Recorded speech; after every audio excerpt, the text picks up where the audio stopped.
الحمد لله نحمده ونستعينه ونستغفره ونؤمن به ونتوكل عليه ونعوذ بالله من شرور انفسنا ومن سيئات اعمالنا من يهده الله فلا مضل له ومن يضلل فلا هادي له واشهد ان لا اله الا الله وحده لا شريك له واشهد ان محمدا عبده ورسوله ما بعد.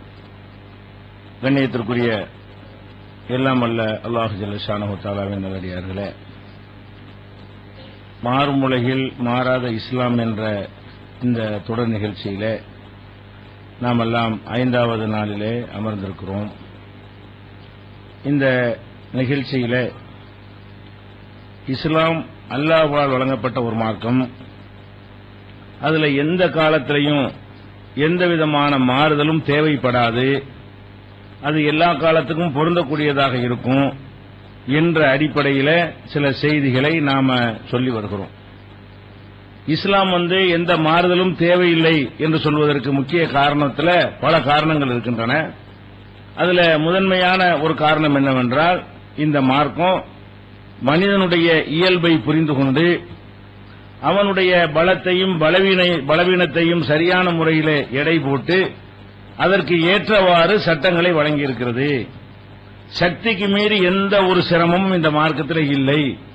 இந்த ஒரு அடிப்படையின் காரணத்தினால இந்த மார்க்கத்தில் மாற்றம் தேவையில்லை, மாறுவதற்கான அவசியம் இல்லை என்பதை பார்த்து வருகிறோம்.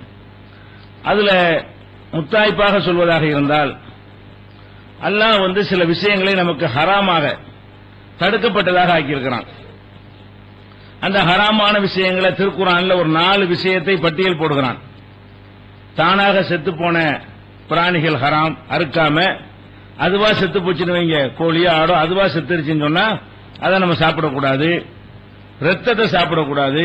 ஆடு மாடு அறுத்த ரத்தம் இருக்கு இல்லையா, அதை சாப்பிடக்கூடாது. பன்றி சாப்பிடக்கூடாது.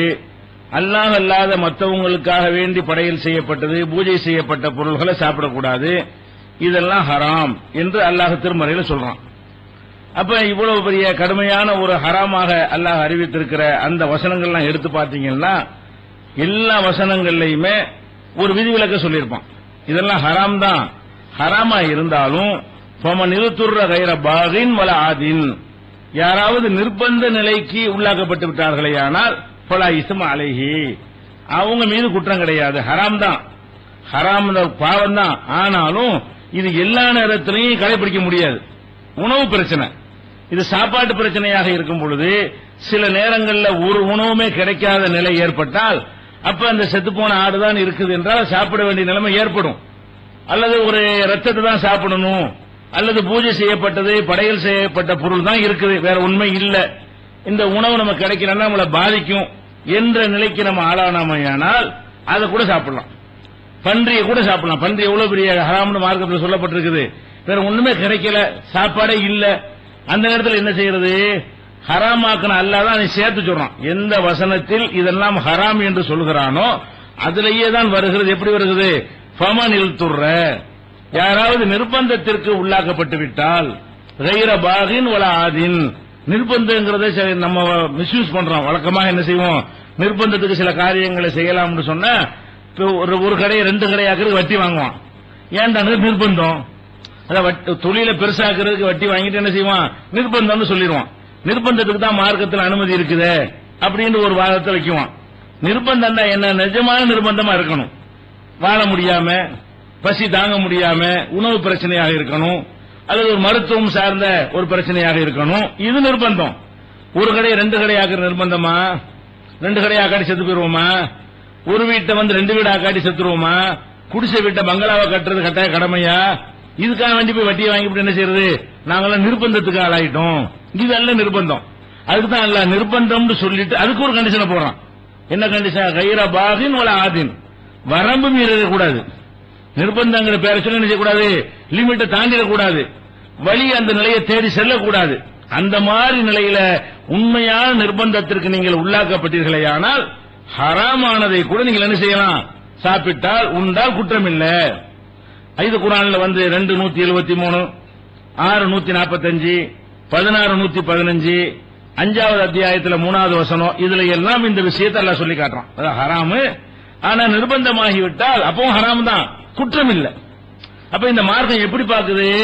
ஹராம் என்று தடுத்து விட்டு நீ ஹராம்டா ஹராம் தான் செத்து தொலை, கிடைக்காதான் செய்ய, அதை சாப்பிடாம பணமா போ என்று சொல்லக்கூடிய விதத்தில் இந்த மார்க்கம் இருந்தா என்னங்களா மார்க்கம்? மனுஷன் சாவ கிடக்கும் போது கூட இறக்கம் காட்டாட்டி இது ஒரு மார்க்கமா? இது மாத்தணும் என்று சொன்னா நியாயம் இருக்கிறது. அல்லாஹ் என்ன சொல்றான்? நிர்பந்தத்திற்கு ஆளாயிட்டீங்களா குற்றம் இல்லைங்கிறான்.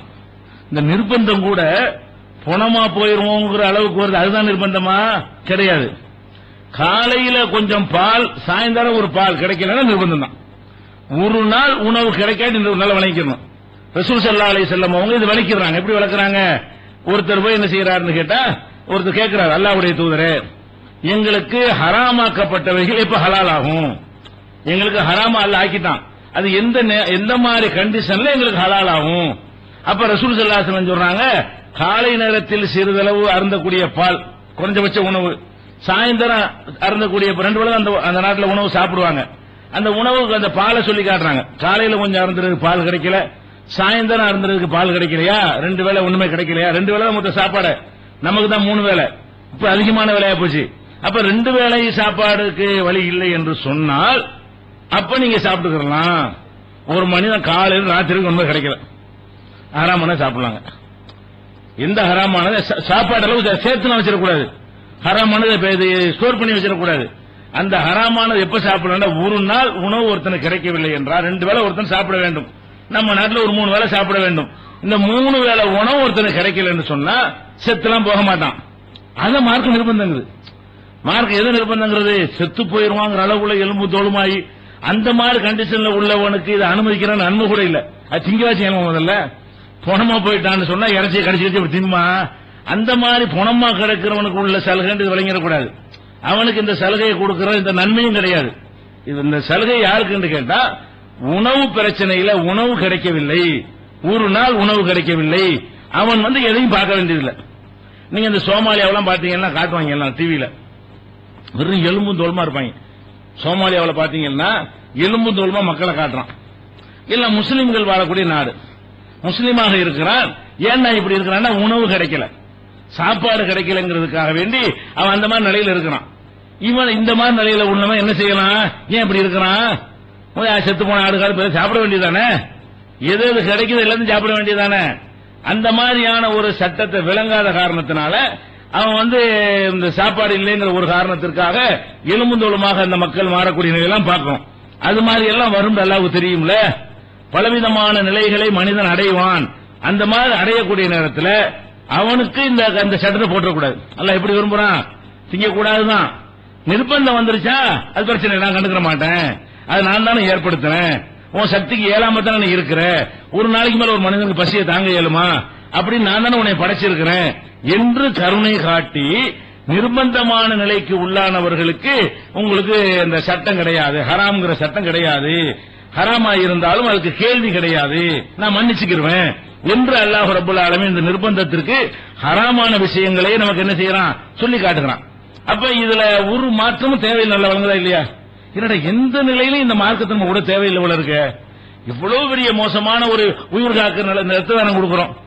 அந்த காலத்துல எல்லாம் நம்ம பாத்தீங்கன்னா ஒரு 20 ஆண்டுகளுக்கு முன்னாடி எல்லாம் ரத்த தானம் பேசவே முடியாது, ஹராம்ன்றாங்க. ஆலிம் சாக்கள்கிட்ட கேட்டீங்கன்னா அஜர்த்துமார்கள் குரான்ல எல்லாம் ரத்தத்தை ஹராம்ட்டான். 4 விஷயத்துல ரத்தம் வருதுல, செத்து போன பிராணி ஹராமு, ரத்தம் ஹராமு, அது மாதிரி பன்றி ஹராம்னு வருது. நீங்க ஒரு மனுஷன் ரத்தத்தை எடுத்து இன்னொரு மனுஷனுக்கு ஏத்துறீங்க, இது எப்படி மார்க்கத்தில் கூடும் என்றெல்லாம் அன்றைக்கு என்ன செஞ்சாங்க? மார்க்க அறிஞர்கள் சொன்னாங்க, ரத்தம் ஹராம்ங்கிறதுல மாற்றுக்கிறது கிடையாது, சாப்பிடக்கூடாதுன்னா ஏத்தவும் தான் கூடாது, சரிதான் அது. ஆனா எதை கவனிக்கல அவங்க? இந்த பிந்தினதை கவனிக்கல.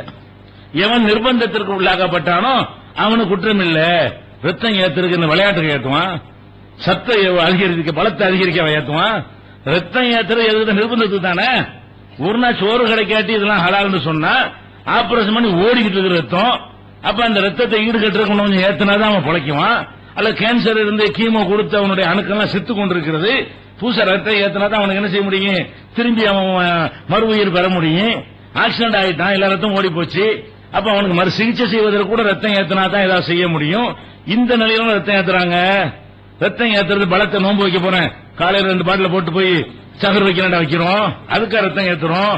ரத்தம் என்பது சும்மா சாப்பாடாகவோ அல்லது சாதாரண நிலையில ஏத்துவது கிடையாது. ரத்தம் ஏத்துறது எப்ப ஏத்துவோம்? அது அவசரமான நிலைக்கு ஏத்துவோம். இதை போய் யாரும் ஹராம்னு சொல்லலாமா? சொன்னார்கள். இதை கூட நினைச்சாங்க அந்த காலத்துல.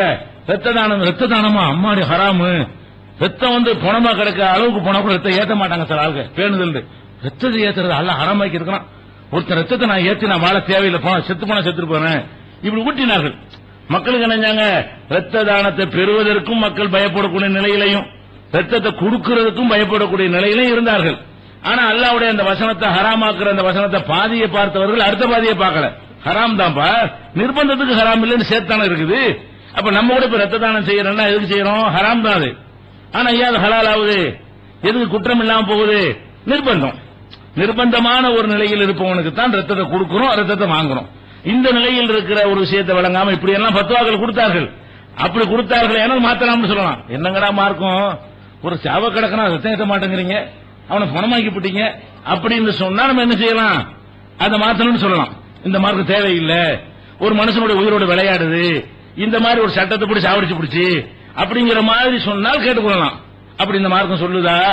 ஹராமாக்கின விஷயத்தை கூட பயன்படுத்திக்கன்னு சொல்ற அளவுக்கு உள்ள ஒரு மார்க்கமாக இருக்கிறது. இன்றைக்கு ஏராளமான மெடிசன், பல மருந்துகள்லாம் வந்திருக்கிறது. அதுல பெரும்பாலும் ஹராமானது கலந்திருக்குது. அதிகமான மருந்துகளை எடுத்தீங்கன்னா அதுல என்னென்ன போட்டிருக்கான்னு பாத்தீங்கன்னு சொன்னா அது விஷம்லாம் இருக்கு. அதுல விஷம் ஹராம் தானே. பாய்சன் இல்லாத மருந்து, முக்காவாசி மருந்து பாய்சன் இல்லாம இருக்குமா? எல்லா மருந்துல என்ன இருக்குது? அந்த டோஸை குறைக்கிறான். பாய்சன் அந்த அளவுக்கு அப்படி கொடுத்தா செத்து போயிருவோம். அதுக்கு தகுந்த மாதிரி ஒரு ரத்தம் உரைகிறது கூட பாய்சன் கொடுத்தானே இந்த ரத்தத்தை உரைய வைக்கிறான். அப்ப இந்த ரத்தம் உரைய வைப்பதற்கு கூட இது தேவை இருக்கிறது, இந்த விஷம் எல்லாம் தேவை இருக்கிறது. அப்ப அது மாதிரி ஆல்கஹால் கலந்த இருமல் மருந்து வாங்கினீங்கன்னா ஆல்கஹால் இல்லாம இருக்குமா? இருமலா இருக்குன்னு சொல்லி வாங்கி குடிக்கிறீங்க, குடிச்சா அப்படியே தூக்கம் வருது. அந்த தூக்கத்தை உண்டாக்குற மேட்டர் எங்க இருக்குது? அதுல கலந்துருக்கிற ஆல்கஹால் தான் இருக்குது. தூக்கம் என்னால உண்டாகுது? அதுல ஆல்கஹால் இருக்க போய் தான் அது மாறிய தூக்கம் கூட சொல்ல முடியாது, மாதிரியான ஒரு போதையை உண்டாக்குறது. ஆனால் அது என்ன இல்ல மார்க்கத்துல குற்றமாகுதுங்க. அது மருந்து, நிர்பந்தம். மருத்துவத்தை விட மிஞ்சின நிர்பந்தம் என்ன? ஒரு மனுஷன் வயிற்று அறுக்கிறதுக்கு அனுமதி இருக்கா? மருத்துவத்துக்கு அறுக்கலாம்ல. ஒரு மனுஷன் படுத்துக்கிறாங்க அறுக்கலாமாங்க? அது எப்படி அறுக்கிறன்னு கேட்போம். அப்ப டாக்டர் அறுக்கத்தானே செய்யறாரு. நம்ம எதை அறுக்கக்கூடாதுன்னு டாக்டர் செய்யத்தான் செய்யறாரு. அவர் செய்யற காரணம் என்ன? நிர்பந்தம். அப்ப அந்த மாதிரியான முறையில மருத்துவம் என்று சொன்னாலே நிர்பந்தம் தான். அப்ப நிர்பந்தமான நிலையில் இன்னைக்கு என்னென்னலாம் கண்டுபிடிச்சுக்கிட்டு இதெல்லாம் என்னடான்னு கேட்பாங்க. உங்க மார்க்கத்துல கூடாத முஸ்லீமா வாழ முடியுமா? இந்த சட்டம் தேவையான்னு கேட்டா வாழ முடியும்டா, இதெல்லாம் வரும்னு அறிந்த எங்கள் இறைவன் முன்னாடி சொல்லிவிட்டான். என்ன சொல்லிட்டான்? நிர்பந்தமான நிலை ஏற்பட்டால் உன்னை கேள்வி கேட்க மாட்டேன். இந்த நேரத்துக்குள்ள சட்டம் இல்ல, சாதாரண நிலையில் கடைபிடிக்கிற சட்டம் இது. அசாதாரண நிலைக்கு இந்த சட்டம் இல்ல, நாங்களே சொல்லிருந்தோம், நீ என்ன புதுசா கண்டுபிடிக்கிற என்று கேட்கலாமா இல்லையா? அப்ப இந்த மார்க்கம் எப்படியான மார்க்கம்? அதிசயமா இருக்கு பாருங்க. இப்படி நாம ஒரு சட்டத்தை உண்டாக்க முடியும்?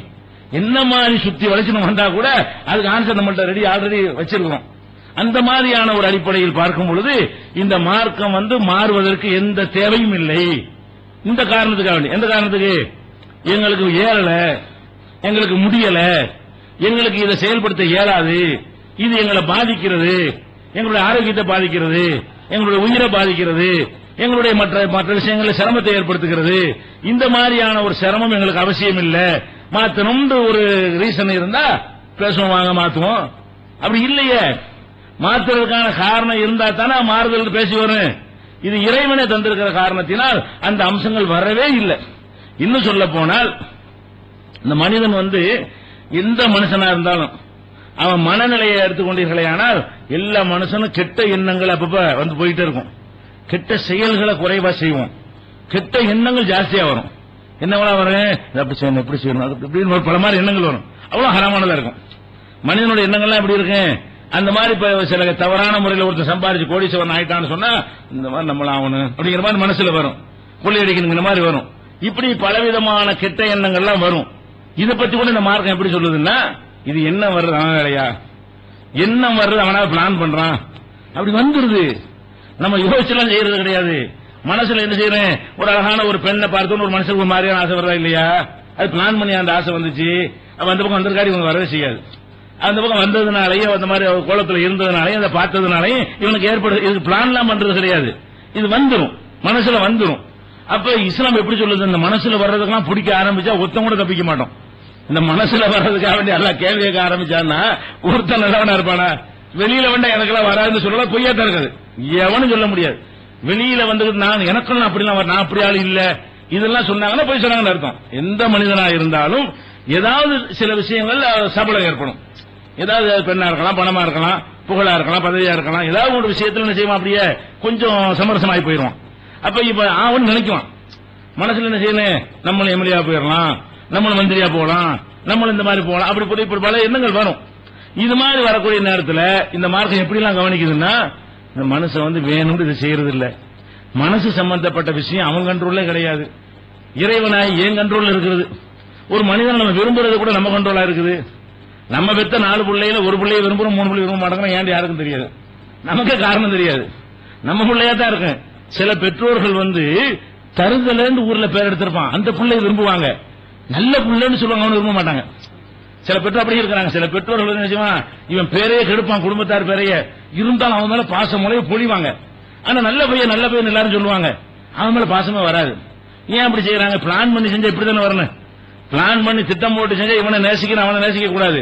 ஆனால் பிளான் எல்லாம் கிடையாது, சொல்லலாம் முடியாது, அப்படி வந்துடும்.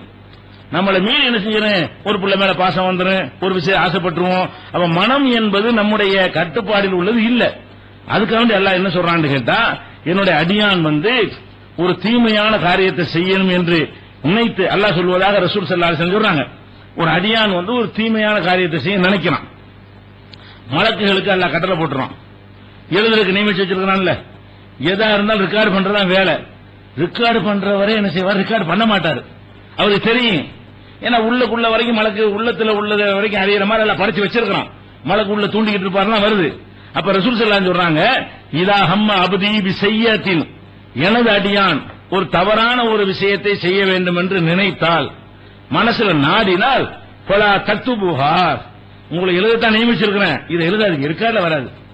இந்த மலக்குள்ள கிராமன் காத்திபின் எழுதுறாங்களே, அந்த பட்டியலில் பாத்தீங்கன்னா நம்ம நினைச்சதுதான் வரவே வராது லிஸ்ட்லங்க.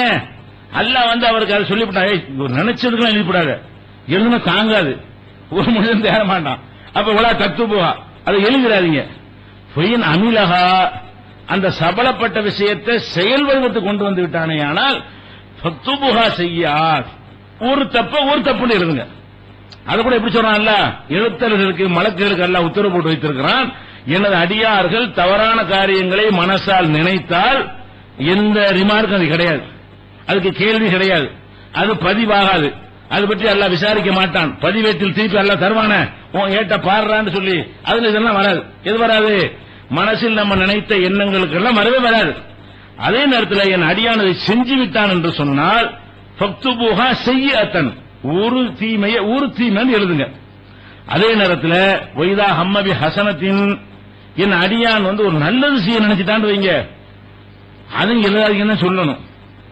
தீமை எழுதாத மாதிரி நல்லது எழுதாதீங்கன்னு சொல்லணும். அல்லாஹ் என்ன செய்யறான்னு கேட்டா, நல்லது செய்ய நினைச்சுட்டான்லப்பா, ஒரு நன்மன் எழுதாத, எதுக்காக வேண்டி நல்லது செய்யணும். ஒரு பள்ளிவாசலுக்கு 1000 ரூபாய் நினைச்சுட்டான், நாளைக்கு எப்படியும் கொடுக்கணும்னா ஊர் பேருக்காக வேண்டி இல்ல, நிஜமாகவே மனசாரவே என்ன செஞ்சான், நாளைக்கு ஒரு 1000 ரூபாய் ஒன்னாவது நல்ல காரியமா கொடுத்துருவோம் நினைச்சுட்டான். உடனே நினைஞ்சிருவான், அல்ல ஒரு நன்மை எழுதி போடுவான், இதுக்கு ஒரு குணி தர வேண்டியது இல்ல. நாளைக்கு கொடுக்க முடியாமல் போயிடலாம். நிஜமாக அல்லாஹ்வுக்கு பயந்து கொடுக்க நினைத்து விட்டு கொடுக்காமலே போய்விட்டால் கூட அது இயலாம கொடுக்காம போச்சு, ஒரு நன்மை கிடைச்சு போயிடும். கொடுத்து விட்டான் என்று சொன்னால் 10 எழுதுங்க. அல்லாஹ்வுடைய கால்குலேஷன் எப்படி நம்ம மேல இறக்கம் காட்டுறான் அந்த மார்க்கம்டா. நீங்க தீமையை நினைச்சால் அது எழுதப்படாது, நன்மையை நினைச்சால் எழுதப்பட்டு விடும். தீமையை செஞ்சால் 1க்கு 1, நன்மையை செஞ்சால் 1க்கு 10. எப்படி அல்லாஹ் கால்குலேஷன் பண்றான்னு கேட்டா, நம்முடைய பலவீனத்தை அவன் அறிந்தவனா இருக்கிறான், அவன் தான் அறிந்தவன், நம்ம கூட தெரியாது, படைச்சவன் அவன் தானே. அப்ப நம்முடைய பலவீனங்களை அறிந்திருக்கிற காரணத்தினால இப்படி எல்லாம் இறக்கம் காட்டுறான். எப்படி நமக்கு சட்டத்தை தருவான்? இப்படி எல்லாம் நம்ம மேல கருணையோட நமக்கு சின்ன சின்ன விஷயங்களுக்கெல்லாம் பெரிய பெரிய பரிசுகளை கொடுத்து, சின்ன சின்ன மிஸ்டேக் எல்லாம் கண்டுக்கிறாம அந்த பரிசுல அந்த +2 திருத்துவாங்க ஆசிரியர்கள்லாம், அந்த மாணவெல்லாம் 10 மார்க் போடுவாங்க. இப்படி எல்லாம் கவனிக்காம இது காணாவுக்கு இக்கனா போட்டுவிட்டான், இக்கனாவுக்கு குணா போட்டுவிட்டான், அதெல்லாம் குறைப்பாங்க மார்க்க. இந்த மாதிரி எல்லாம் பார்க்க மாட்டான். அட இக்கனா சொல்றவரை கருத்து சொல்றான்டா, கழுதைங்கிற குழுதன்னு எழுதிட்டானா, கழுதையை தானே எழுதிருக்கான், அப்படி தப்பா எழுதிட்டான் போ. அதெல்லாம் எப்படி பாப்பானா, கழுதை நினைச்சிட்டு குழுதன்னு எழுதிட்டான். சரி இது மனுஷன் தானே, போடா கழுதை தான் சொல்றான்னு வழங்குதுல, போடு மார்க்க, இப்படியா காணல. அவன் கவனிக்கிறத எப்படி கவனிக்கலாம்? அல்ல அப்படி அது இதை வழங்குதா இல்லையா? அல்லாவுடைய அந்த தன்மை எப்படி இருக்கும் என்பது, அல்லாஹ்வுடைய ஸ்டைல் நம்ம விஷயத்தில் எப்படி நடப்பான் என்பது இந்த ஹதீஸ்ல விளங்குதா இல்லையா? அதே மாதிரி பாருங்க, அல்லாஹ் கூட சொல்லி காட்டினா, அல்லாஹ்வுடைய ரசூல் சொல்ற, இது புகாரியில 497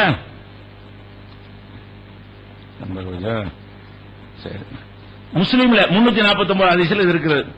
அதே மாதிரி ரசூல் ஸல்லல்லாஹு அலைஹி சொல்றாங்க, இன்னல்லாஹ தஜாவஸ லி உம்மத்தி மா ஹத்தஸத் பிஹி அன்ஃபுஸுஹா, மனசில் ஓடக்கூடிய எண்ணங்களை எல்லாம் என்னுடைய அடியார்களுக்கு எல்லாம் மன்னித்து விடுகிறான். மாலம் எத்தக்கல்லமு, அதை வெளிப்படையா பேசுற வரைக்கும், பேசிட்டா எழுதிடுவான். தப்ப நினைச்சுப்புட்டு டேய் பத்தியாடா எல்லாம் முடிஞ்சு வச்சுக்காத, செஞ்சாலும் எழுதி போடுவான். ஒரு விஷயத்தை பார்த்துவிட்டு வாயினால் அதை வெளிப்படுத்திட்டீங்கன்னு வைங்க, அப்போ எழுதி அந்த பேசுறதுக்குரிய நன்மை தீமை எழுதிடுவான்ல.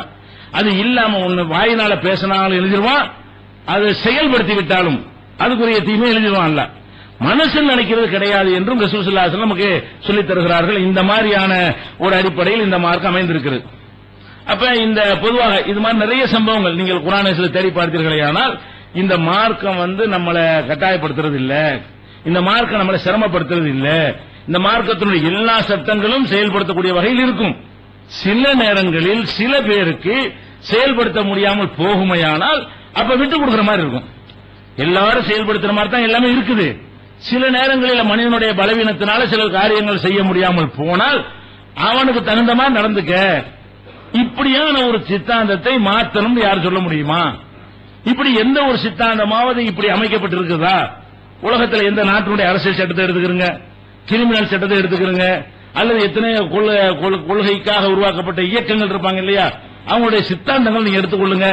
இப்படியான ஒரு தன்மை கொண்டதாக இருக்கவே இருக்காது. அப்ப மாறித்தான் ஆகணும். காலத்துக்கு பொருந்தாத வகையில் சொல்லிட்டே இருப்பாங்க. அப்ப மனிதனுக்கு தாங்க முடியாத அளவுக்கு அந்த சட்டங்கள்லாம் இருக்கு. தாங்க முடியாட்டாலும் இதான் சட்டம் போடான்றாங்க. அந்த மாதிரி ஒண்ணு இருக்குமே, ஆனால் நம்மளை பாதிக்கிறது. அப்ப இஸ்லாமிய எந்த ஒரு சட்டத்தையும் மாற்றுவதற்கு தேவையில்லை. இது ஒரு விஷயம் ஆயிடுச்சு. அடுத்ததாக ஒரு சித்தாந்தத்தை மாற்றணும் என்று சொல்வதாக இருந்தா முக்கியமா ஒரு காரணத்துக்கு நினைக்கிறங்க. முதல் காரணம் என்ன சொல்லியிருக்கோம்னா, இந்த மார்க்கம் மனிதனுடைய சக்திக்கு உட்பட்ட விஷயங்களைத்தான் சொல்கிறது, சக்திக்கு மீறி சட்டம் இல்லை. இந்த ஒரு காரணத்தினாலேயே இந்த மார்க்கம் மாற தேவையில்லை, மாறுதலுக்கு அவசியம் இல்லை, மாற்ற வேண்டும் என்பதற்கு எந்த விதமான வாதத்தையும் எடுத்து வைத்து நிலைநாட்ட முடியாது என்பதை நம்ம தெரிந்து கொள்கிறோம். அடுத்ததாக ஒரு மதத்தை, ஒரு மார்க்கத்தை, ஒரு கொள்கையை மாற்றணும்ன்றது எப்ப வரும் என்று கேட்டீங்கன்னா, அந்த மதம் நம்மகிட்ட பணத்தை புடுங்குறதா இருக்கும். எந்த ஒரு மதமா இருக்கட்டும், ஒரு கட்சியா இருக்கட்டும், ஒரு கொள்கையா இருக்கட்டும், ஒரு சங்கமா இருக்கட்டும், ஒரு இயக்கமா இருக்கட்டும், அவங்களுடைய நோக்கமே என்னமா இருக்கு?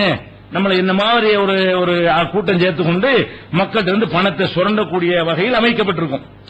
அது மாதிரி பொருளாதார ரீதியாக நம்முடைய பணத்தை சுரண்ட மாதிரி இருந்தா, அல்லது பொருளாதார ரீதியாக, பொருளாதாரம் முக்கியமான காரணமா இருக்கு. உலகத்தில் எடுத்துக்கிட்டீங்கன்னா பண விஷயத்துலதான் மனிதன் என்ன செய்யறான்? ரொம்ப கோவப்படுறான். அவனை ஏமாத்திரா கோபம் வருது, மோசடி பண்ணிட்டா கோபம் வருது, வாகன கடன் கொடுக்காட்டி கோபம் வருது, 10 பைசா சில்லறை பாக்கிக்கா வேண்டியதான் கொலை பண்ற அளவுக்கு போறான். அந்த மாதிரியான அளவுக்கெல்லாம் மனுஷனுக்கு என்ன செய்யுது? இந்த காசு பணம் அவனுக்கு ஜீர்ணிக்க முடியல. ஒரு மனிதன் இத்தனையே தப்புகள் செஞ்சா கூட பெருசா எடுத்துக்கிற மாட்டான். ஒரு ஊழல் லஞ்சம் பண்ணிட்டான்னு வைங்களேன், வெறுக்க ஆரம்பிச்சிடறான். ஒரு நல்ல மனுஷன் நினைச்சிட்டு இருந்தோம், இந்த மாதிரி நடந்துட்டான், அவனால தாங்க முடியல. இப்படியான ஒரு தன்மை மனிதன் இருக்கிறது. அப்ப இந்த பொருளாதார மேட்டரை பொறுத்த வரைக்கும் இந்த மார்க்கம் எப்படி இருக்கிறது? உலகத்தில் ஒரு கட்சியில் நீங்க மெம்பரா சேர்ந்தா கூட அவங்க இந்த பொருளாதாரத்தில் உங்களை எப்படி நடத்துறாங்க?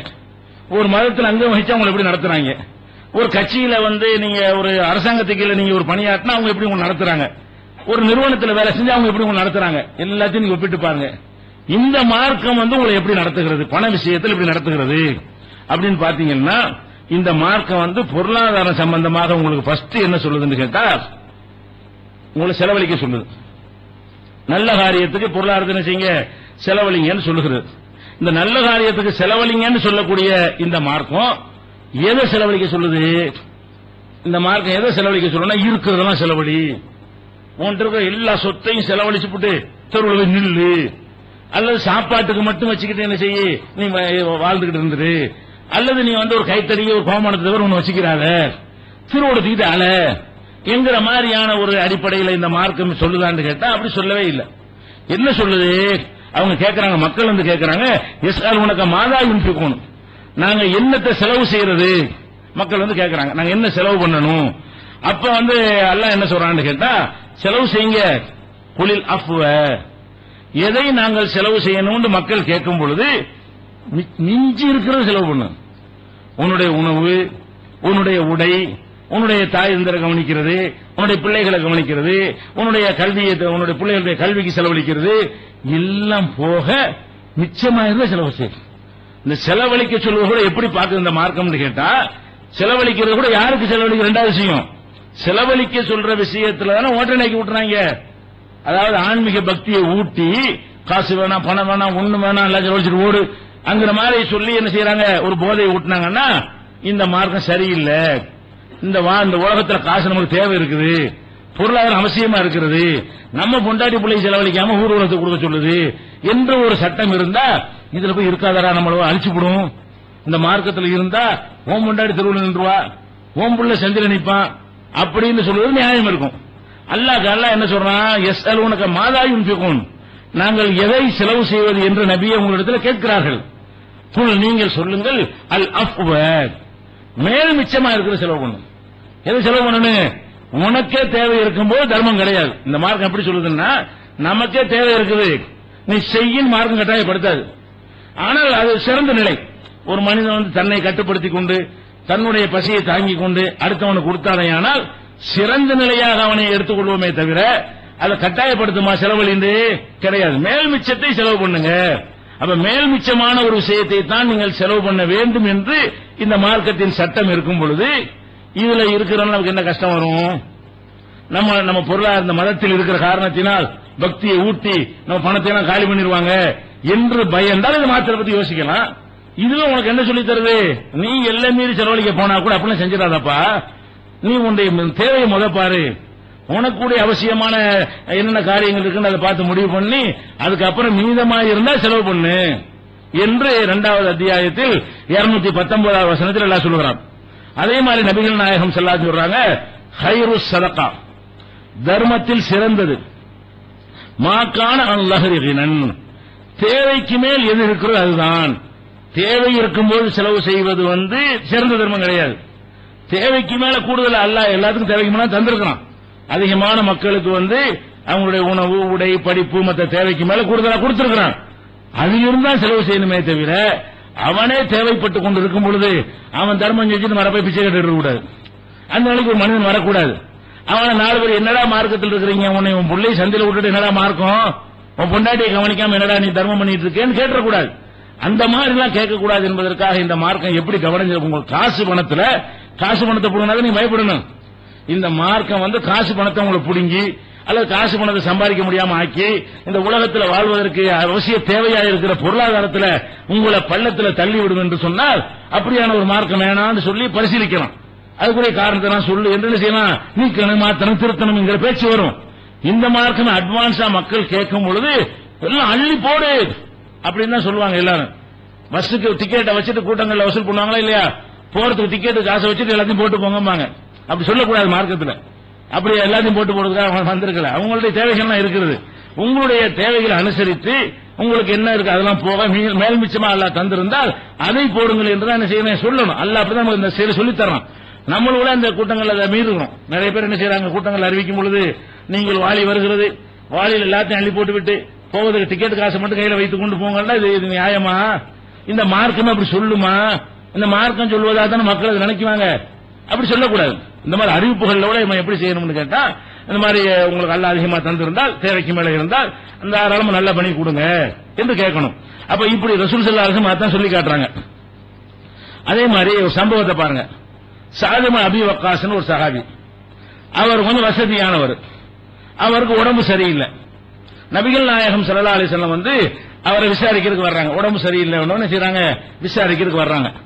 வந்தோன்னு அவர் என்ன செய்யறாரு, அவர் உடம்பு சரியில்லாம இருக்கிறோம் நம்ம போயிருவோம்னு நினைக்கிறாரு. உடல்நிலை சரியில்லாம இருந்ததுனால நம்ம சீக்கிரம் மொத்தா போயிருவோம் என்று அவர் நினைக்கிறாரு. நினைத்து என்ன செய்யற, ரசூலுல்லாஹ் சொல்றாரு, அல்லாஹ்வுடைய தூதரே, எனக்கு அல்லாஹ் நிறைய காசு பணம் தந்திருக்கான், நான் பணக்காரனா இருக்கிறேன், எனக்கு வந்து ஒரே ஒரு பொம்பளை பிள்ளை தான் இருக்குது. அவர் சொல்றாரு, நான் வசதி உள்ளவனா இருக்கிறேன், எனக்கு ஒரே ஒரு பொம்பளை பிள்ளை தான் இருக்கிறது, அதனால வந்து எனக்கு இந்த இவ்வளவு சொத்து ஒரு பொம்பளை பிள்ளை தேவைப்படாது, ஒரு பொம்பளை பிள்ளைக்கு எவ்வளவு தேவைப்படுமோ அதை விட பல பல மடங்கு எனக்கு அல்ல அதிகமா தந்திருக்கிறான். அதனால அவர் கேட்கிறாரு, அப்ப அத்த சத்தகு பி சுலுசை மாலி, என்னுடைய மொத்த சொத்துல 2/3 நான் தர்மம் செஞ்சிட்டுமா? மகளுக்குன்னு ஒரு பங்கு விட்டுட்டு சொத்தை 3 பங்கா வச்சு 33% மகளுக்கு வச்சுட்டு 66% நான் தர்மம் செஞ்சிட்டுமா அப்படின்னு கேட்கிறார். 2/3 தர்மம் செய்யட்டுமான்னு கேட்கிறாரு. அப்ப ரசூல் ஸல்லல்லாஹு அலைஹி செய்யறாங்க, அது நல்ல காரியம் தானே செய்யறாரு. 3/1 வைக்கிறாரு, வசதி உள்ளவரா இருக்காரு. 3/1 ஒரு பெரிய அமௌண்ட், வசதி உள்ளவருடைய அமௌண்ட் அதிகமா தானே இருக்கு. வசதியான ஒரு ஆளு 1/3 மகளுக்காக விடுறேங்கிறாரு. 2 பங்கு அள்ளி கூட்டுப்பா, தான தர்மத்தை அள்ளிட்டு போப்பான்னு சொல்லி இருக்கலாம். ரசூல் ஸல்லல்லாஹு அலைஹி செய்யறாங்க, அவர் மட்டும் பார்க்கல, பொதுவாக இந்த மக்களுக்கு இந்த சட்டத்தை விளக்க விரும்புறாங்க. கால சொல்றாங்க, அல்ல 3/2 செய்யக்கூடாது. ஒரே ஒரு மகள் உனக்கு இருந்தா கூட நல்ல காரியம் தான தர்மத்துக்கு எதை ஒதுக்கிட கூடாது, உன் சொத்தில் 3/2 ஒதுக்கிறாத அப்படிங்கிறாங்க. அப்புறம் அவர் கேட்கிறார், சும்மா கால சுலுசு, அல்லாஹ்வுடைய தூதர் அப்பனா சத்திரி பாதி கொடுக்கட்டாங்கிறாரு. பாதி 50%, பாதி கம்மி தானே. 3/2 66%. என் சொத்தில் 66% நான் கொடுத்து விடணுமான்னு கேட்கிறாரு. வேணான்ட்டாங்க ரசூல் ஸல்லல்லாஹு அலைஹி வஸல்லம். அப்புறம் என்ன செய்யறாரு, பாதிய மகளுக்கு வச்சுட்டு பாதிய தான தர்மம் கொடுத்துறேன்னு அப்படிங்கிறாரு. அப்ப ரசூல் ஸல்லல்லாஹு அலைஹி வஸல்லம், அதெல்லாம் கூடாது, பாதியும் கொடுக்காத. அவர் நல்ல காரியத்தை தான் கேட்கிறாரு. மௌத்தா வேற போறேன்னு நினைக்கிறாரு அவரு. அந்த இது மாதிரி காசு தேவைப்படாது அவருக்கு, அவரை மௌத்தா போற நினைக்கிறாரு. அந்த மாதிரி நேரத்தில் கேட்கிறாரு. அப்ப ரசூல் ஸல்லல்லாஹு அலைஹி வஸல்லம் பாதின்னு சொல்லும் போது பாதிலாம் கூடாது. அப்புறம் அவர் கேட்கிறாரு, சுலுசு, அப்ப நான் 3/2 வச்சுட்டு 1 பங்கு செலவழிக்கட்டுமா? 66 விட்டு மகளுக்கு விட்டு வச்சுட்டு 33% நான் தர்மம் செய்யட்டுமா அப்படிங்கிறாங்க. அப்ப ரசூல் ஸல்லல்லாஹு அலைஹி செய்றாங்க, அசுலுசு 3/1 ஓகே செஞ்சுக்க, ஆனா அதுவே அதிகம் தான். 3/1 தர்மத்துக்கு இவ்வளவு பெரிய லார்ஜ் அமௌண்ட் ஒதுக்குறது இவ்வளவு பெரிய தொகையை ஒதுக்குறது சரியில்லை, சிறந்தது இல்ல, இதுவே கொஞ்சம் ஜாஸ்தியா இருக்குப்பான்னு சொல்லிட்டு ஆனா செஞ்சுக்க.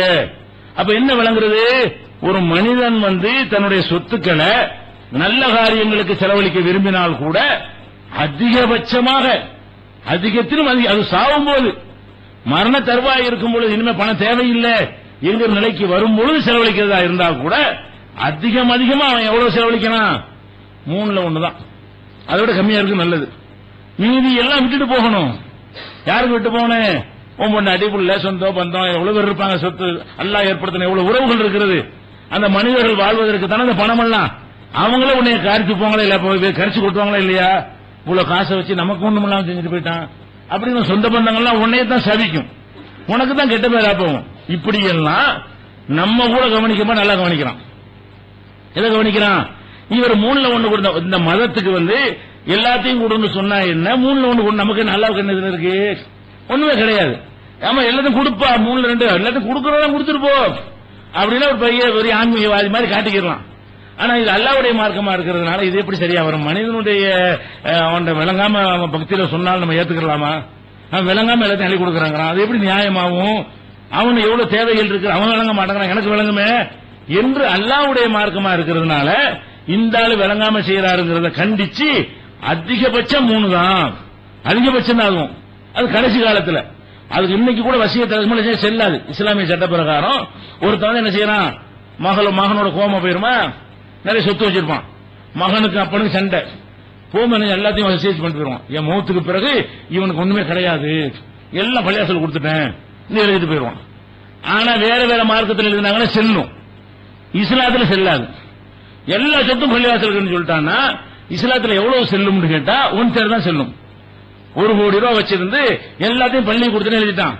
33 லட்சம் ரூபாயை தான் அவ அந்த பள்ளிவாசலுக்கு எடுத்துக்க முடியுமே தவிர 66 லட்சம் ரூபாய் என்ன செய்யணும், வாரிசுகளுக்கு எல்லாத்தையும் எழுதினாலும். சட்டத்திலையும் பாருங்க, எப்படி சட்டம் இன்றைக்கு கூட ஒருத்தன் செஞ்சா கூட இந்தியாவில் கூட நமக்கு பர்சனலா இருக்கு, முஸ்லீம் தனியார் சட்டம் இருக்கு, அதுல இந்த இது அடங்குறது, வாரிசு உரிமை அடங்குகிறது.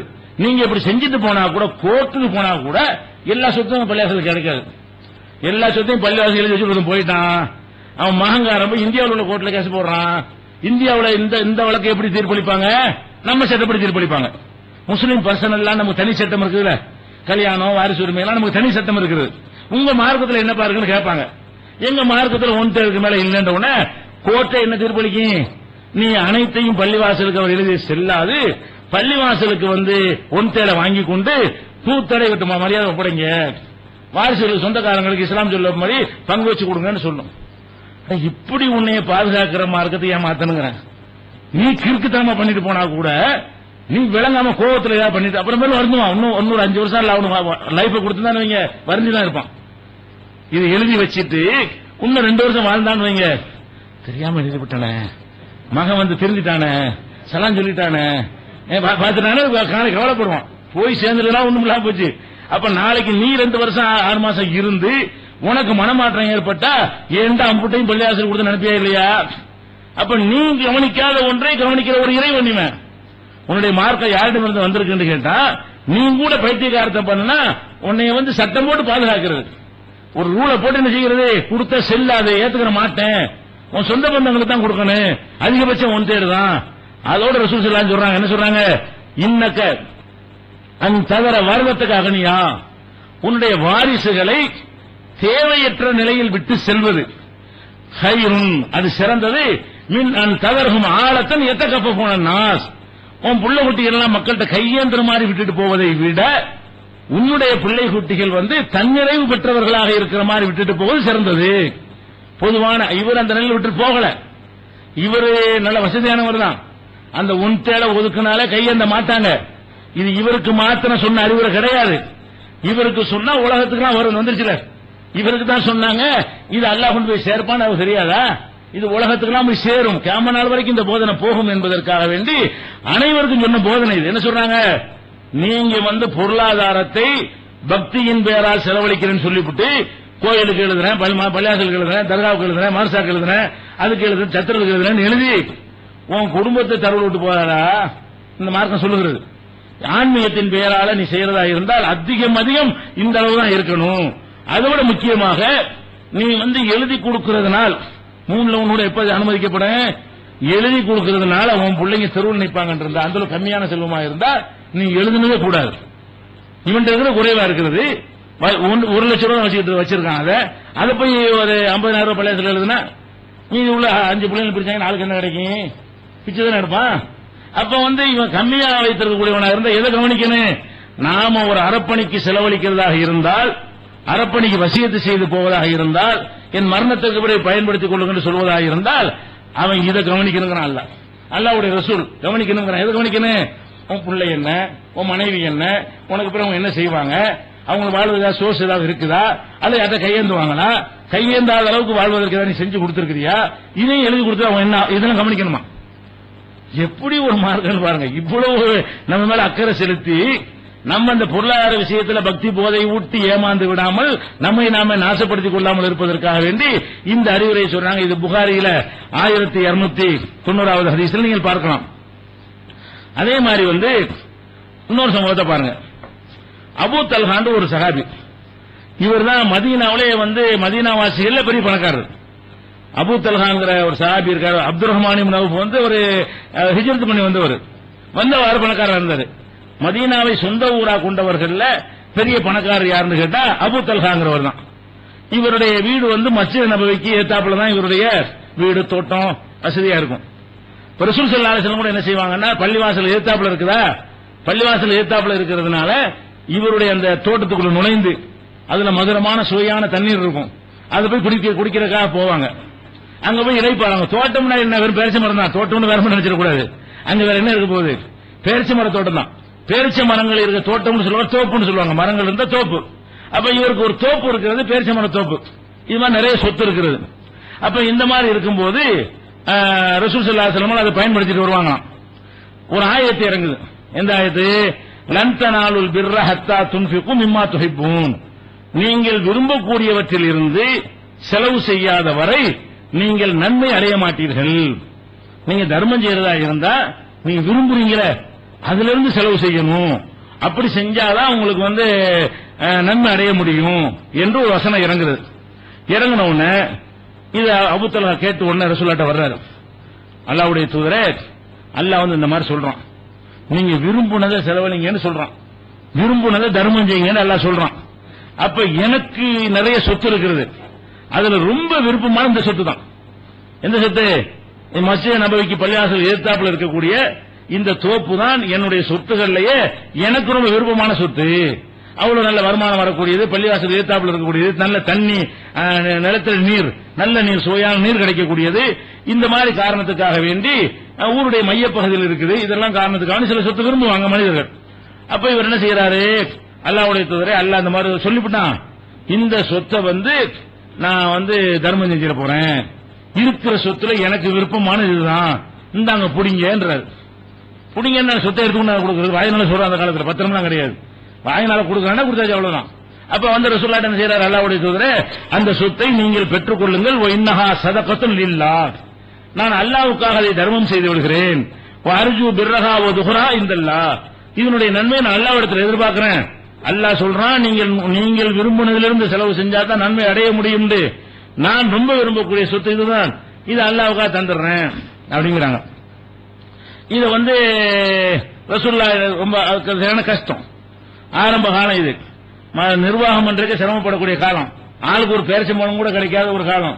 தர்மம் செய்யறேங்கிறாரு, ஒண்டா பாண்டு வாங்கி அதை வித்து காசாக்கி சஹாபாக்களுக்கு ஆள் கொஞ்சம் கொடுத்தா நல்ல ஒரு அவங்க நிலைமை உயர்ந்திருக்குமா இல்லையா? அவ்வளவு கஷ்டத்தில் இருக்கிறாங்க. பள்ளிவாசல திண்ணையில படுத்துக் கொண்டிருக்கிற தோழர்கள்லாம் இருக்கிறாங்க. ஏன் திண்ணையில படுத்துருக்கீங்க, இந்த ஏத்தாப்புல உள்ள அபூ தல்ஹா தந்துட்டாரு, ஆள் கொஞ்சம் பங்கு வச்சு பட்டா போட்டு என்ன செய்யுங்க, ஒரு குடிசை போட்டு சொல்லிருக்கலாமா இல்லையா? அழகா லட்டு பார்ல வருது, விரும்பில தர்றாரு, இந்த அல்லாஹ்வுடைய வசனத்துக்கு கட்டுப்பட்டுல தர்றாரு அப்படின்னு ரசூலுல்லாஹ் என்ன செய்யறாங்க, சொன்ன உடனே அவர் சொல்றாரு, நீங்க நன்மையெல்லாம் நீங்களே நீங்க விருப்பப்படி செலவழிச்சுக்கிறீங்க, அல்லாஹ்வுக்கு நான் கொடுத்துட்டேன், உங்க விருப்பம் தான், என்ன செய்யணுங்கிற உங்க சாய்ஸ்ன்றாரு. அப்ப ரசூல் ஸல்லல்லாஹு அலைஹி சொல்றாங்க, பஹ்னா செய்யக்கூடாதுன்னு அர்த்தம், அப்படி சொல்லாது, ராக்க மாலுன் ராபிஹும், அது நல்ல லாபம் தரக்கூடிய சொத்துலப்பா, நீ முன்ன அல்லாஹ்வுடைய பாதையில்னு சொல்ற, அதுல நல்ல வருமானம் உண்டு, சொத்துல ஜாஸ்தி வருமானம் வரும், நிறைய பேரிச்சம்பழம் உற்பத்தி ஆகும் போல இருக்கு, அது சொல்றாங்க ரசூல் ஸல்லல்லாஹு அலைஹி வஸல்லம். ராக்க மாலுன் ராபிஹும், ராக்க மாலுன் ராபி, ரெண்டு பேரும் சொல்றாங்க, நீ இந்த அல்லாஹ்வுக்காக தர்ற இந்த சொத்து அதிக லாபம் தரக்கூடியதா இருக்கிறது, இவ்வளவு லாபம் தரக்கூடியதா நீங்க கொடுக்குற அல்லாஹ்வுடைய பாதையில கொஞ்சம் சுமாரானது கொடுக்க வேண்டியதானே அப்படின்னு அவருக்கு என்ன செய்யறாங்க, அறிவிச்சிடறாங்க. சொல்லிட்டு அப்புறம் என்ன செய்யறாங்கன்னா, நீ சொல்றது விளங்குது, நல்ல லாபம் தரக்கூடிய சொத்து தான், ரொம்ப விரும்பினதை கொடுக்கணும்னு ஆசைப்படுற, ரொம்ப விரும்பக்கூடிய ஒரு சொத்தை கொடுக்கணும்னு ஆசைப்பட்டு சொல்ற, அதுக்கு நான் குறுக்க நிக்க விரும்பல, நல்ல காரியத்துக்கு செலவழிக்கும்னு சொல்ற, அதுக்கு நான் குறுக்க விரும்பல, அதனால நீ என்ன செய்ய, நீ செய்யறபடி தர்மம் செஞ்சிக்க. தர்மம் எப்படி செய்ய வேண்டும் என்றால், அன் தஜ் அலஹா ஃபில் அக்ரபீன், உன் சொந்தக்காரங்களுக்கு கொடு. ரசூலுல்லாஹ் அவங்க கையில ஏத்துக்கொண்டு அவங்க கொஞ்சம் எடுத்துக்கொண்டு இருக்கிற ஏழை சஹாபாக்கள்லாம் கொடுத்தா அது எவ்வளவு பொருளாதார தீர்ந்து போயிடும், எவ்வளவு அன்னைக்கு தேவையாகவும் இருந்தது. இப்படித்தான் எல்லாருமே சொல்வார்கள். அப்ப தர்மம் செய்யறங்கிறார, தர்மத்தை பொதுவா எல்லா மக்களும் பயன்படுற மாதிரி தர்மம் செய்யறதை விட நீ என்ன செய்ய, உன் தர்மத்தை நான் ஒப்புக்கொள்றேன், தர்மம் செய்யற அந்த கான்செப்ட் ஓகே, நல்லதை செலவு செய்ய, நல்லா செஞ்சுட்டு போ, இதை நீ என்ன செய்ய வேண்டும் என்றால் உன்னுடைய சொந்தக்காரங்களுக்கு நீனே பங்கு வச்சு கொடுத்துரு, அந்த தர்ம நன்மை உனக்கு கிடைச்சிரும். அவர் என்ன செய்யறாரு, அல்லாஹ்வுடைய தூதர் அப்படி நான் செய்யறேன் பிரிச்சு கொடுக்கிறாரு. இது புகாரியில 1464 ஹதீஸ்ல இருக்குது.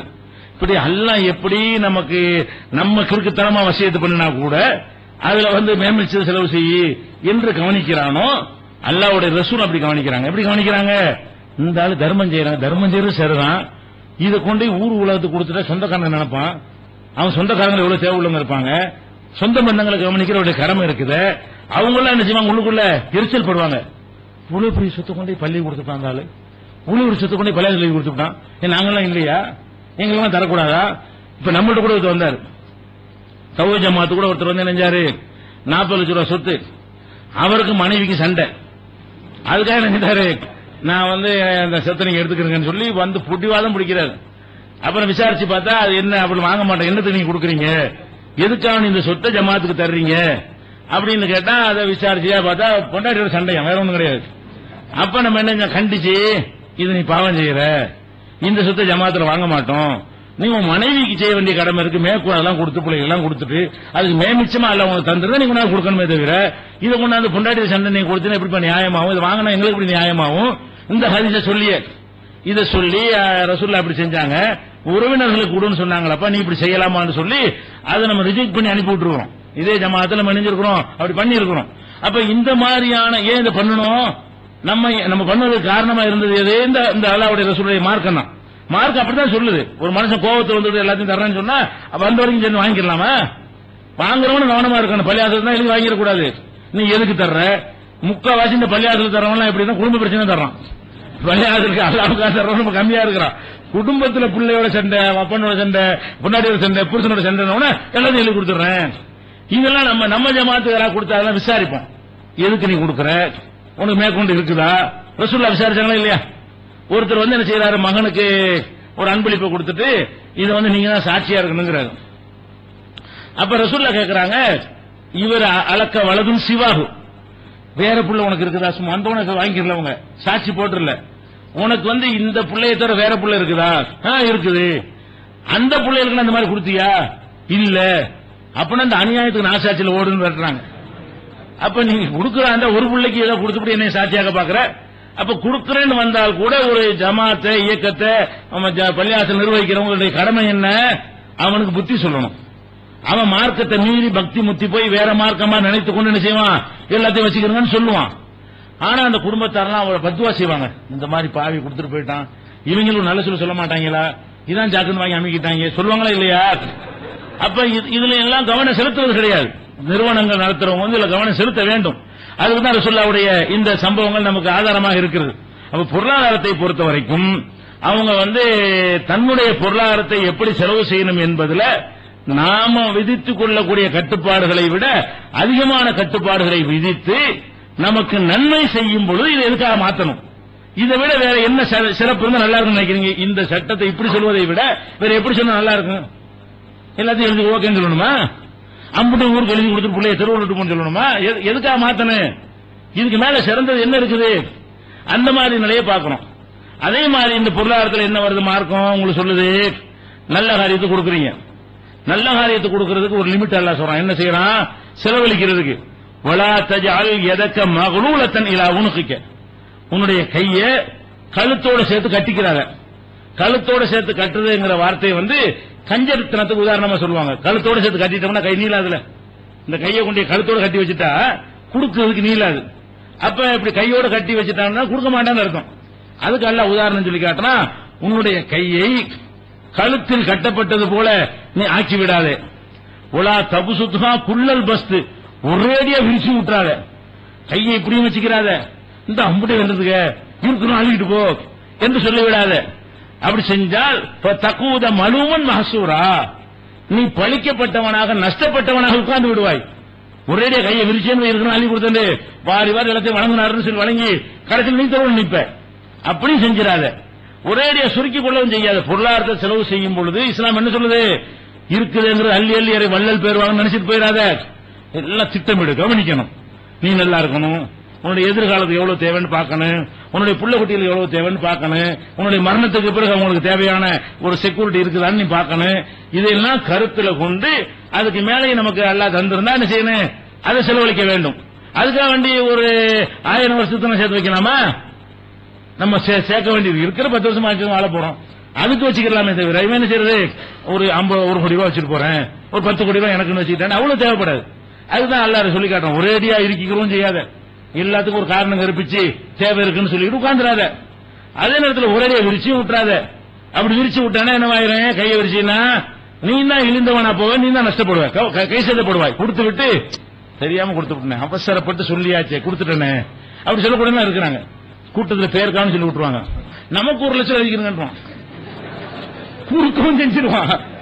கொடுத்து புட்டு அவன் ஒரு மாசத்துக்கு ஏண்டா கொடுத்தோம், ஏன் இந்த வாயை திறந்தோம், இது தேவையா? அதான் சொல்லி கேட்டான். ஒரு தபுசுத்துக்கா குள்ளல் பஸ், ஒரேடியா கையை விரிச்சு அப்புறம் கவலைப்பட்டு கை சேதப்படுவேன். எப்படி கொடுக்கணும்? கொடுத்துட்டா நாளை கை சேதப்படுமான்னு பார்க்கணும். அதுக்கு அளவா சொல்லித்தரான். ஒரு தர்மம் செய்யறான் நீ கொடுத்துறோம், கொடுத்து போட்டு ஒரு 2 நாள் கழிச்சு ஏன் கொடுத்தோம் நினைக்குவோமா? நினைக்க மாட்டோமா? அந்த அளவு கொடு. ஏன் கொடுத்தோம் நினைக்கிற தொகையா இருந்தால் கொடுக்காத. நம்ம ஒரு சாதாரண ஒரு மனுஷன் 100 ரூபாய் கொடுக்கணும் வைக்கிறேன், நாளைக்கு யோசிப்பானா? ஒரு மாச சம்பளக்காரன் ஒரு 5000 ரூபாய் சம்பளம் வாங்குறான், அவன் ஒரு 100 ரூபாய் தர்மம் செய்யறான், ஏன்டா 100 ரூபாய் நினைக்கவே மாட்டான். 5100 பாதிக்காது. அதே மாதிரி 1 லட்சம் ரூபாய் சம்பாதிக்கிறான், ஒரு 5000 ரூபாய் கொடுக்கறான் தர்மத்துக்கு, பாதிக்க மாட்டான். ஏன்? 1 லட்சம் ரூபாய் சம்பாதிக்கிறவனுக்கு ஒரு 5000 என்பது என்ன இருக்காது, கொடுத்தால் ஏண்டா கொடுத்தோம்னு நினைக்க மாட்டான். வாங்குற 1 லட்சம் ரூபாய் சம்பளம் ஒரு 75 ரூபாய் கொடுத்தான்னு வைங்க, உட்காருவானா இல்லையா? ஏன்டா போட்டு கொடுத்தோம், என்னதுக்கு இந்த மாதிரி செஞ்சோம் நம்ம, அப்படி வரக்கூடாது. நீங்கள் எதை கொடுத்தாலும் கொடுக்கறதுக்கு முன்னாடி கொஞ்சம் நிதானிங்க. எப்படி நிதானிக்கணும்? இதை கொடுத்த பிறகு அல்லாஹ் சொல்றாங்க, தக்கூத மலுமன் ஹசூரா, கை சேதப்பட்டவனாக நீ உட்கார்ந்து விடுவாய். அப்ப கொடுத்து விட்டு கை சேதப்படுவியா? கொடுத்து விட்டு கவலைப்படுவியா? ஏன் கொடுத்தோம் நினைப்பியா? அப்படி நினைப்பாயான்னு கொஞ்சம் யோசிப்பாரு. நிதானிச்சு நினைக்க மாட்டோம், இதை கொடுத்தா நமக்கு பெருசா பாதிப்பு வராது, அப்படி கணக்கு போட்டு கொடுறாங்க. தானம் தர்மம் செய்யும் போது கூட கணக்கு போட்டு நாளைக்கு நீ கவலைப்படுவியாங்கிறத கவனிக்கணும். கொடுத்து விட்டு நாளைக்கு நான் வருந்துவேன், நாளைக்கு கவலைப்படுவேன் என்று உனக்கு தோணுமையானால் குறைச்சு கொடு. எவ்வளவு கொடுத்தால் நாளை கவலைப்பட மாட்டியோ. இன்னும் சொல்ல போனா அப்படி கவலைப்பட நன்மையாவது கிடைக்குமா? நாங்க கொடுத்து விட்டு ஏண்டா கொடுத்தோம் இப்படி எல்லாம் பதிவு எழுதுவான். கொடுத்தது மறுமைக்கு தானே கொடுத்தோம், நன்மை நாடி தானே கொடுத்தோம். இப்படி கொடுத்துட்டோம் கவலைப்பட்டான்னு வைங்க, உலகத்திலையும் மண்மையாலே போயிடுறான், மறுமையிலே லாஸ் வரும். கொடுத்து உண்மை புண்ணியம் இல்லையே. 1 லட்ச ரூபாய் கொடுத்து அல்ல நன்மை எழுதலாம் நினைக்கும் பொழுது ஏண்டா கொடுத்தோம் நினைச்சு அழிச்சு போடுறானே. ஏண்டா கொடுத்தோன்னு நினைப்பத நன்மை அழிச்சு போடுமே, கொடுக்கவே இல்லையே, கொடுக்காம ஆயிருமே. அப்ப இதெல்லாம் கவனத்தில் கொண்டு செலவழிங்க என்று சொல்லி பொருளாதாரத்தை எப்படி செலவழிக்கணும் என்பதற்கு கூட இந்த மார்க்கம் நமக்கு என்ன செய்யறது, வழிகாட்டுகிறது. அதே மாதிரி உள்ளதீன இத அன்பகு லம் யுஸ்ரிஃபு வலம் யக்துரு கான பைனதாலிக கவாமா. நல்லடியார்கள் யார் என்று கேட்டால் அவங்க செலவழிச்சாங்கன்னா வீண் விரயத்துக்கு செலவு செய்ய மாட்டார்கள், கஞ்சத்தனமும் பண்ண மாட்டார்கள், நடுவுல இருப்பார்கள். எதை செலவழிச்சாலும் என்ன செய்யணும், கஞ்சத்தனம்ங்கிறதுக்கு வந்துடாத. அதே நேரத்தில் இந்த வீண் விரயம்னு வந்துடக்கூடாது. செலவழிக்கிறோங்கிற பேர்ல ஊதாரித்தனமாகவும் செலவழிச்சிடக்கூடாது, இறுக்கி பிடிச்சு கஞ்சத்தனமாகவும் என்ன செய்யக்கூடாது, போகக்கூடாது. நடுவுல இருந்துக்க. இதான் நல்லடியார்கள் செய்ய வேண்டிய பண்புகள் என்று 25வது அத்தியாயத்தில் 67வது வசனத்தில் எல்லாம் சொல்லி காட்டுகிறான். அப்ப இதையும் பொருளாதாரத்தை கவனிக்கணும். பொருளாதாரத்தை செலவழிக்கும் பொழுது நம்ம கூட இதை கவனிக்க மாட்டோம். என்ன கவனிக்க மாட்டோம்? ஒரு கல்யாணம் வருது குடும்பத்தில், இந்த குடும்பத்தில் கல்யாணத்துக்காக செலவழிக்கிறதா இருந்தா சோத்துக்கு செலவழிக்கிறீங்க, அது ஒத்துக்கிற விஷயம் தான். சீரியல் செலவழிச்சா என்னது, அதுல என்ன நன்மை? ஊரடிய மியூசிக் செட்டு போட்டு குழாய் கட்டினால் என்ன நன்மை? இதான் ஊதாரித்தனம். செலவழிக்கிற நல்ல அது என்ன நன்மை? உன் காசு அது உண்மைதான், உன் காசை நீ செலவழிக்கிற என்ன நன்மை? உனக்கு என்ன நன்மை? இந்த குழாயை கட்டி சத்தம் போடுறதுனால உனக்கு என்ன நன்மை? இளையராஜா கூட்டு வந்து மியூசிக் கச்சேரி வச்சு கல்யாணம் பண்றான், அப்படி பண்றவங்க முஸ்லீம்ல இருக்கிறான். இதுல என்னடா இது கல்யாணத்துக்கு செலவு பண்றேங்கிறீங்க, இதுல என்ன நன்மை இருக்கு உனக்கு? ஒரு நன்மையும் கிடையாது. அதே நேரத்தில் வந்து சுருக்கி பிடிக்கிறேன்னு சொல்லி உண்மை கிடையாது, பட்சத்தையும் கூட இல்ல என்கிற மாதிரி நடக்காத. நடுவுல என்ன செஞ்சுக்க, இருந்துக்க. காண பயனதாலிக்க கவாமா. இப்படி எல்லா விஷயங்கள்லயுமே நம்மளை செலவழிக்க சொல்ற மார்க்கம் எப்படி பார்க்க சொல்லுது? ஊதாரித்த பயனற்ற வகையில் அந்த காசு போகுதா அதை கவனி. அது இன்னும் சொல்ல போனா ஒரு 5 ரூபாய்க்கு கஞ்சி ஊத்துவாங்க, 5 ரூபாய் கஞ்சி ஊத்துறதுக்கு 50 ரூபாய்க்கு விளம்பரம் பண்ணுவாங்க. கஞ்சி ஊத்துற 5 ரூபாய் தான். 5 ரூபாய் கஞ்சிக்கு வைக்கிற பேனர்களும், அதுக்கு அடிக்கிற நோட்டீஸுகளும், அதுக்கு செய்யற விளம்பரங்களும், அதுக்கு பண்ற பங்கனையும் பாத்தீங்கன்னு சொன்னா 5 ரூபாய் தர்மம் செய்யறதுக்காக வேண்டி 50 ரூபாய் கணக்கு வரும். 5000 ரூபாய் தர்மம் செய்யறோமா, 2 லட்சம் ரூபாய் செலவு பண்ணுவோம். இதுக்கு தர்மத்துக்கு சம்பந்தம் இல்லாத அந்த அலங்காரங்களுக்கு பேனர் வைக்கிறது, அரசியல் தலைவர் கூப்பிடுறது, மேடை அமைக்கிறது, ஸ்டேஜ் போடுறது. அப்ப இது உதாரணம் தானே இது. அப்ப செய்யற உதவிகளை விட அதை விளம்பரப்படுத்துவதற்கு அதிகமாக செய்யக்கூடிய காட்சியெல்லாம் பார்க்கிறோம். அதெல்லாம் சரியா செய்யலாமா, நியாயமா தெரியுதா, உனக்கே சரியா இருக்கான்னு சொல்லி நாம கவனிக்காத விஷயத்தை இந்த மார்க்கம் கவனித்து அதை நெறிப்படுத்துகிறது. நல்ல செலவழி, நடுத்தரம் தான் எல்லாத்திலும் இருக்கணும், ஓவராவும் போயிடக்கூடாது, ஒரே இருக்கையும் பிடிச்சிடக்கூடாது என்கிற ஒரு அறிவுரையும் இந்த வசனத்தில் எல்லாம் சொல்லி காட்டுகிறோம். அப்ப இந்த பொருளாதாரத்தை பொறுத்த வரைக்கும் நாம எப்படி செலவழிக்க வேண்டும் என்ற வழிகாட்டுதலில் இருந்து அல்லாஹ் நம்ம மேல ஒரு கருணை காட்டுகிறான். இந்த மாதிரியான ஒரு தத்துவத்தை மனிதன் கூட நினைத்து பார்க்க மாட்டான். அவனுடைய பொருளாதாரத்தை எப்படி பாதுகாக்கணும் என்பது அவனுக்கு கூட தெரியாது, அல்லாஹ் பாதுகாக்கிறவனா இருக்கிறான் என்பதை அறிந்து கொள்கிறோம். அதுபோக இந்த பொருளாதாரத்தை செலவு செய்யற விஷயம் இருக்கிற, எதுக்கு செலவு செய்யறது அதான் முக்கியமானது. மதத்தை வளர்க்கறதுக்கு செலவழிக்கிறதா, மடங்களுக்கு செலவு செய்வதா, அல்லது சாமியார்கள் கொண்டே மத குருமார்கள் இடைத்தரர்கள் இருக்காங்களே அவங்களுக்கு கொண்டே கொடுக்கறது செலவுன்னு சொல்வதா? அதை எடுத்து பாத்தீங்கன்னு வைங்க, இந்த மதத்துல உங்களை மார்க்கத்துல செலவு செய்ய சொல்வதனால் அல்லாவுக்கோ இந்த மதத்துல யார் காவலர்களாக போதகர்களாக இருக்கிறார் அவர்களுக்கு லாபமே கிடையாது. அப்படி இந்த மதத்தினுடைய சட்டங்கள் என்ன செய்யப்பட்டிருக்கு, அமைக்கப்பட்டிருக்கிறது. அந்த விஷயங்கள் இன்ஷா அல்லாஹ் நாளை தினம் பார்க்கலாம். அஸ்ஸலாமு அலைக்கும்.